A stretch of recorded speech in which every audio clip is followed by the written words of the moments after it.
theory, we have Maslow's theory, we have Mayer's theory, we have Frederick Esberg. So we're going to start with Taylor's theory of scientific management. So for Taylor, and let me just quickly introduce Taylor to you.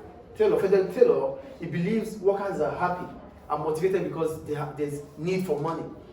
For Taylor, its approach is about money. That just give them money, they'll get the job done. That is Taylor's approach to motivation. He believes workers are motivated when it comes to money.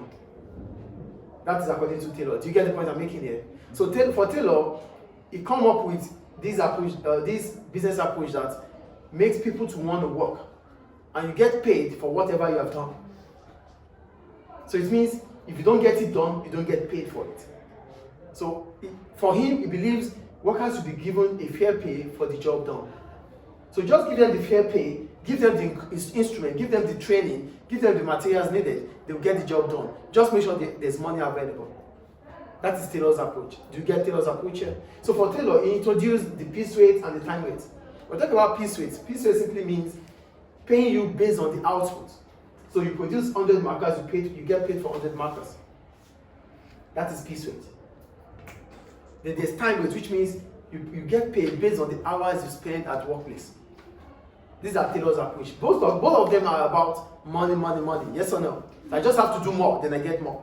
I just have to spend more time at work, I get more. So that is according to Taylor. So let me read further now. Taylor's principles were designed to reduce the inefficiency of workers and managers. According to Taylor, he believed workers and managers are inefficient because they are not allowed to do their job effectively. Workers should be given all resources needed to do their job. Managers should monitor these things and measure it.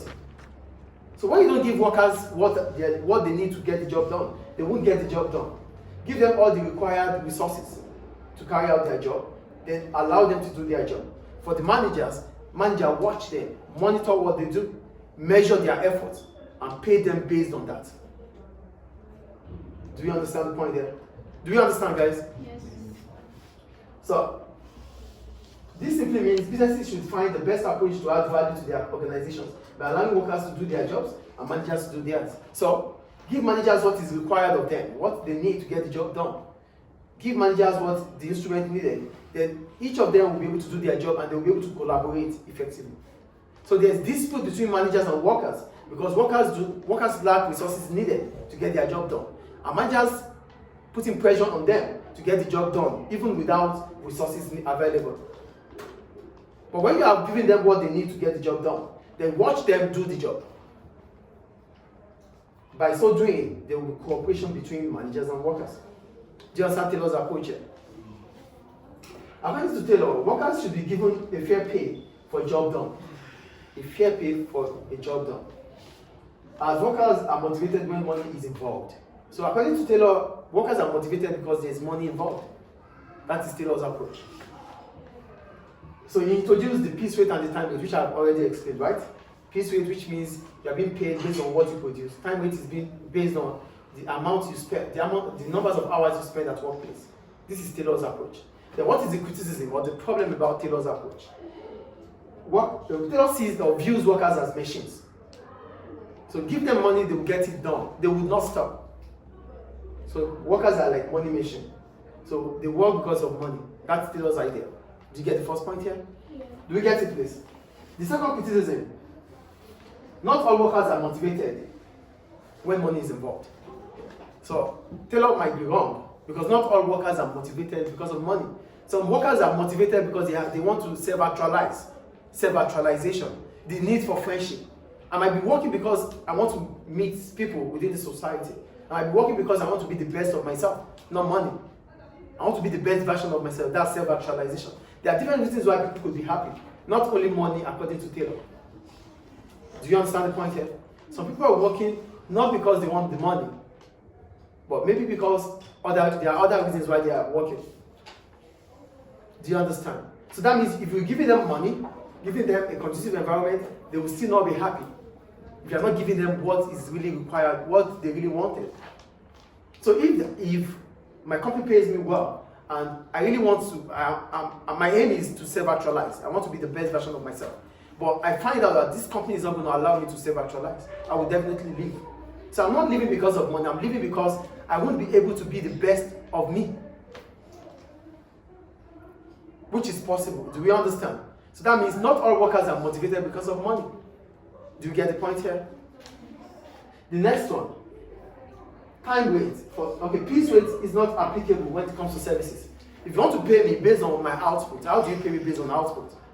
You cannot, because it's service.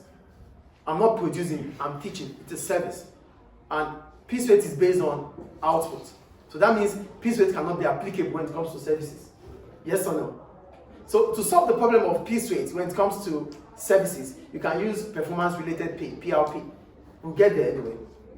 Do you get the point I'm making here? Piece rate here is not applicable to services because you cannot measure the output I give. Because I'm not producing, I'm teaching, which is a service. But when it comes to that point, we can use a performance-related pay to solve the problem of piece rate. Is it clear? But we're not getting there, we're not there yet. We're only looking at Taylor. The focus is on Taylor. Why Taylor is wrong, that's what we're talking about here. Though we could find solutions to that, which I just mentioned now. But that's not where we're going. It's a way back. Do you understand, guys? Do we understand, please? And the last one, time rates. There's another problem with time rates. Because I know that I have to spend 9 hours at work. I could spend that 9 hours doing nothing. I was just busy doing nothing. They just want me to sit down, right? I will sit down. I will be on my system doing nothing. And when 9 hours is done, I move. I could still do extra hours because I will be paid for it. So that means time rate is not even applicable to, because people can bypass time. They spend time doing nothing because they only need the money. Do you understand Taylor's approach here? Do you understand Taylor's approach and motivation? Thank you.